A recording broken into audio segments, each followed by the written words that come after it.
Hello, and welcome to the Georgia State Capitol. Today we're going to take a look around the building and learn about Georgia's colonial and revolutionary history.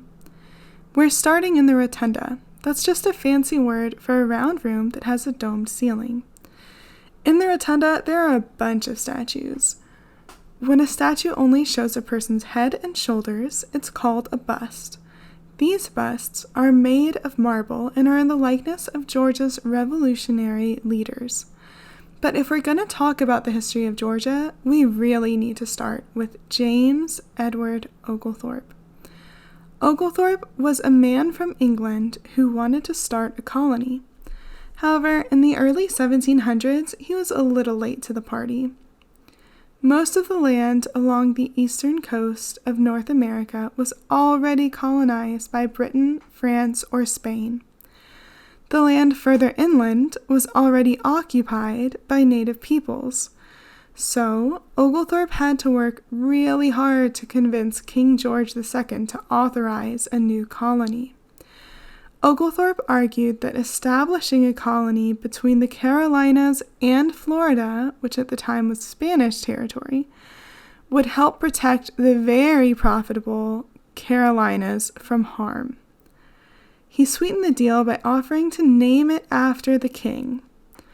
Oglethorpe wanted this colony to be a refuge for Britain's debtors, who would otherwise be imprisoned in England's jails. But Georgia's Board of Trustees had other ideas. Instead of impoverished British families, they selected colonists with viable skills like carpentry and baking. I can't say I blamed them because houses and bread are some of my favorite things. Nonetheless, Oglethorpe accompanied the first ship of colonists to the New World in 1732. In order for the colony to succeed, Oglethorpe knew he needed help from the native peoples of the area. The ship stopped over in South Carolina to pick up supplies, some Carolina Rangers, and the interpreter, Mary Musgrove. When Oglethorpe's ship finally arrived after a super long journey, they found a place called Yamacraw Bluff. Oglethorpe worked with Mary Musgrove to negotiate with the Yamacraw chief Tomochichi for land that the colonists could use. Tomochichi knew the dangers of working with European colonists, but ultimately decided that the potential trade benefits outweighed the risks. Thanks to Oglethorpe, Musgrove, and Tomochichi's work, the colony of Georgia began with the city of Savannah in 1733. But you likely already know what happens next.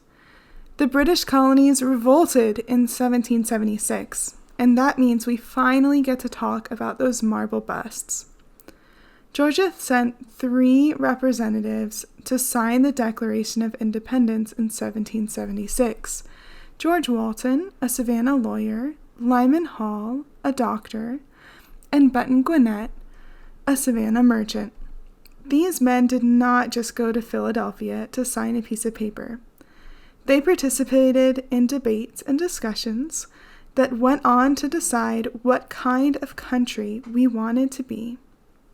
After the war, Georgia sent 2 more representatives to sign the Constitution: Abraham Baldwin, a lawyer and politician, and William Few, a Revolutionary veteran and politician.